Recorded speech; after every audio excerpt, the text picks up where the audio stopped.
Thanks. Again, we're back in Building 220, like Josh said, at the Autonomous Mission Operations Test. And this time we're talking with Alvin Drew, who is the commander for today's run of the test. So thanks so much for coming back. I know we talked with you last time we had these tests going on back in May. So this is a little different, though. I think last time y'all were using just basic what we already know to deal with the time delay. And this time you're trying out some new tools and procedures, right? Absolutely. Okay, how's it going? It's going well. It's like you talked about before. The tools we were using last time were the same 20th century tools we've been using since the days of Mercury. So they're 50 years old. It's like called the walkie-talkie model of talking, where you key the mic and you say something and you let go of the mic and the person keys the mic on the other end and they talk to you. And it may work well if you are doing something fairly simple and you're only a few hundred miles away from the Earth. But the distances we're simulating right now, it doesn't work as well. So with this today, we've got our 21st century tools that some people recognize as being just normal stuff we use, like texting and things like that, to see if that helps us out any.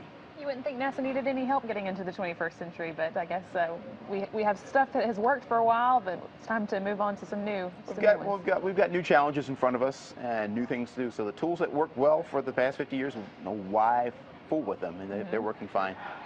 These are things we know that those tools will not work when we are long distance away from the Earth. We're at the speed of light. It may take you 20 minutes to get an answer back, and if that answer was, "Can you say all that again?"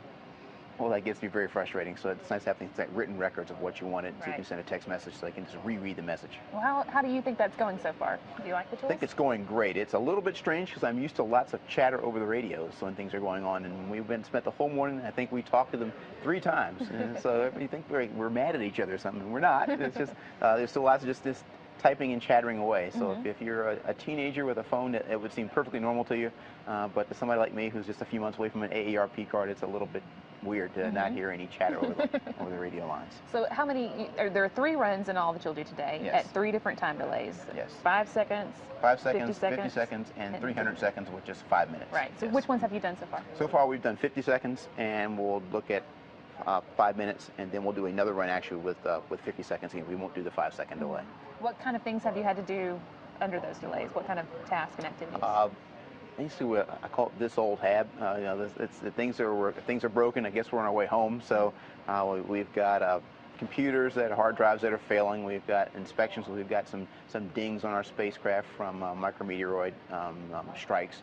We've got an exercise device that's gotten worn out from, I guess we've been doing too much exercise. That's a good thing, I take it. Good job. So things where we're just tidying things up and getting ready for the trip back home. And is it hard to do it without being able to talk instantly to the ground, or you think you're able to handle it? As long as things run normally, there's not a lot of reason to talk to the ground. It's just coordination. So let them know we're starting this procedure on this time, and they want to know that, and how do things go when you get done with it. We found this particular thing. We put this away over here. We tested this thing. We got this piece of data back, and so none of it's really urgent, and doesn't need to be a whole lot of interaction. Because if we send them information, they get it, they acknowledge it. If they have any questions, they bring them back up. So I haven't really noticed any big to-dos. I think when things get dynamic, when maybe something goes wrong, which I suspect will happen here in the next couple of runs, that's when the adrenaline starts to pick up a bit, because there's time delays on both ends now. Right, okay. Well, so, going through this now, do you think this is going to get us ready for when it is time to go to an asteroid? We've got the Orion and the Space Launch System being built now to help get us in that direction, but we're going to be ready once we get there? I think so. We're making big strides right now, and what I'm seeing a lot of feedback from crew members is that these are tools we can use right now on board the International Space Station, whereas the tools we have right now work fine. These actually make our life better up there.